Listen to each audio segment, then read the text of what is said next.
A justiça é muito falha em qualquer lugar, porque assim, o fato desse homem ter tentado tirar a vida de uma garotinha, depois ter atacado intimamente outras duas e basicamente estar solto sem mais nem menos, revela que assim, o sistema é o mais culpado aqui do que qualquer um. Infelizmente a impunidade é muito enraizada nas pessoas. Por isso que nós vemos tanta gente defendendo tantos absurdos em relação à justiça, dizendo que pessoas homicidas não merecem cadeia, o que inclusive é uma opinião perigosíssima, porque essas ideias acabam movendo muito o sistema judicial, deixando pior do que já é, e faz com que pessoas inocentes percam a vida. Aqui no Brasil mesmo, castração é uma coisa que não funcionaria, porque eu lembro que tinha uma época que eu achava que deveria ter, e depois eu mudei de opinião quando eu ouvi um especialista explicando que ele tinha convicção que se isso fosse aplicado no Brasil, a vida de muitos homens seria arruinada, seria destruída sem tirar nem pôr, porque o sistema judicial aqui é muito fraco, no sentido de que muitas pessoas, assim, que cometem crimes bárbaros, que têm provas e tudo, a justiça não prende, enquanto outras pessoas, que nem tem um caso aqui chocante que eu soube, até minha mãe que compartilhou comigo, que o rapaz foi acusado por um homicídio, só que na hora do homicídio tem uma câmera mostrando que ele estava fazendo uma entrega, ele era Uber, e tinha uma testemunha que estava recebendo lá a entrega, 1001 testemunhas mostrando que ele não tinha nada a ver com o que aconteceu, que ele não conhecia quem faleceu, nada, e o cara ainda tá preso. O juiz disse que, tipo assim, não, essa filmagem aqui com data e hora não me convence. Então imagina um poder de castração na mão de um juiz aqui. Meu Deus do céu, não quero nem imaginar, assim. Imagina, politicamente, então a coisa ia ficar muito feia.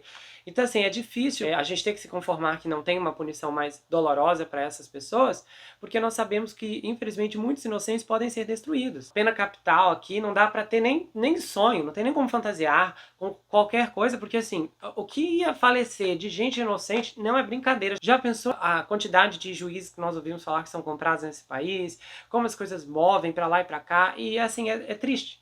Porque você se vê em uma situação onde a impunidade acaba sendo especificamente um terreno fértil aqui. Até porque pessoas que cometem ataques violentos pegam penas ridículas. Eu lembro de um caso aqui no comecinho da era dos casos criminais aqui no canal. Eu lembro que eu tinha visto um caso assim que eu fiquei chocado. Que era um caso, até lembro que eu mandei pra doutora Sandra na época.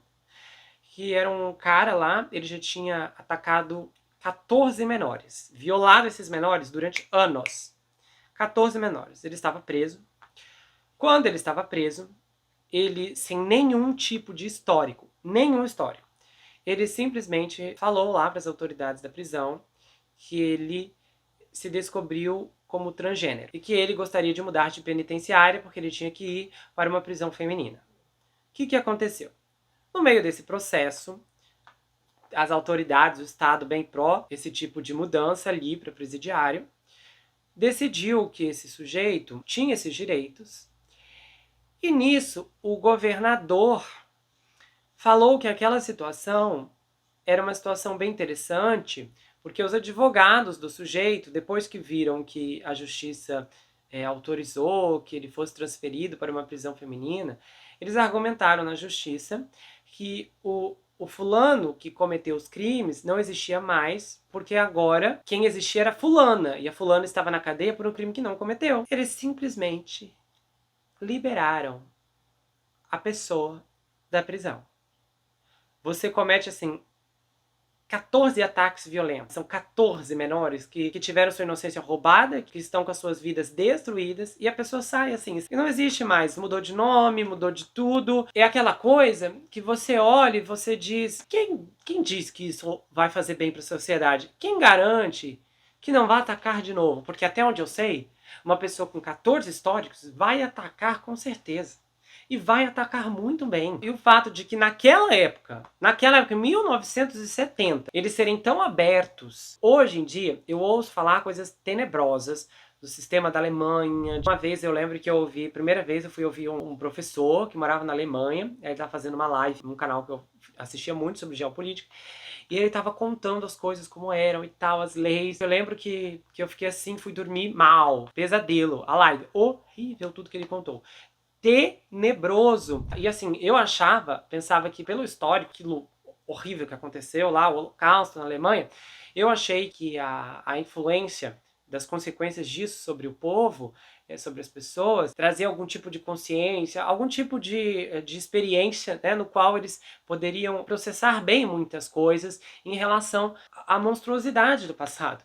E aí até eu lembro que o especialista falou que, na verdade, isso era usado para manipular o povo em muitas questões dentro do sistema judicial. E assim, eles foram descrevendo coisas de um outro casal numa outra live que eu assisti, que eles até estavam falando assim, e tal, era uma moça brasileira. Ela, eu e meu marido, a gente conversa sobre comprar casa lá, porque a gente já ouviu, pesquisou que se comprarmos uma casa, depois de repente quisermos ir embora, abandonar a Alemanha, a gente não vai poder. Não lembro se ela falou que era vender, mas eu sei que assim, a casa meio que já daí não seria mais direito deles, uma coisa assim, níveis monstruosos, coisas que você ouve e fala, gente, parece um filme de terror, só que o filme não acaba com o bem vencendo o mal. Então quando você olha para ver que em 1970 a lei já tinha esse entendimento de que a pessoa poderia... Você escolhe o que você quer, ser castrado, ser preso, como se, tipo assim, o castramento não era uma punição completa e o tempo de cadeia, sem contar o ponto em que ele atacou 2 meninas. Ok, então a castração serviria para isso. Mas e o fato de que ele tentou tirar a vida de outra garotinha? E a punição para essa parte? Não tem? Tá tudo bem? É um combo agora? É um pacote? O castramento, pronto. Aceita ser castrado e você paga por tudo de errado que você fez na sua vida? Um desastre isso aqui, erro do começo ao fim, completamente absurdo. É o primeiro caso da Alemanha que eu pego aqui no canal. Tem um outro que eu quero fazer já há muito tempo, que eu ainda devo gravar. Mas outro fato que me chamou a atenção é que a história de vida dela foi admitida como evidência no julgamento. O fato dela ter sido uma mãe negligente e tal. Eu até fiquei me perguntando, mas gente, o que isso tinha a ver com um homicídio da filha dela? Como que o juiz falou, não, tudo bem, pode falar que a menina era jogada, como se isso fosse justificar o que esse homicida monstruoso fez. Olha, eu vou falar uma coisa, às vezes, esses advogados de defesa vão mais baixos do que a própria sujeira. Eu sempre me surpreendo com o fato de que os perpetradores sempre são tão protegidos pela lei. E, no entanto, as vítimas são ainda mais vitimizadas. Eu lembro que eu vi uma pessoa dizendo assim que não culpa a Marianne, que ela deveria ter recebido uma medalha, e que a pessoa faria a mesma coisa se pudesse chegar perto o suficiente. Hoje em dia é bem difícil um drama como esse acontecer no tribunal, já que tem muita segurança. Agora eu achei interessante uma coisa aqui, que ela disparou 8 vezes, mas só 7 o atingiram, o que corresponde exatamente à idade da Ana. E a grande questão do que ela fez aqui fica sendo o motivo. É bem comum que muitas pessoas, pais que estão passando por uma situação como essa, estão enfrentando o homicida do seu filho em um julgamento, vão querer que esse cara perca a vida, com certeza. Mas aí, o que levou a Marianne ao limite? Talvez a vida da Marianne não tinha sentido até o momento em que a sua filha foi ceifada. De repente, ela se viu no centro das atenções. Na tentativa de aproveitar o máximo do seu tempo sob os holofotes, ela precisava de um gesto grandioso para dar sentido à sua existência. Uma reviravolta. Se ela fez isso porque estava desesperada por atenção ou porque queria permanecer no centro do palco até por mais tempo, ninguém sabe. Mas uma coisa é certa, perder a menina do jeito que ela perdeu definitivamente mexeu com ela. E eu acho que naquela altura, quando ela fez o que fez, ela tinha convicção que não tinha mais nada a perder.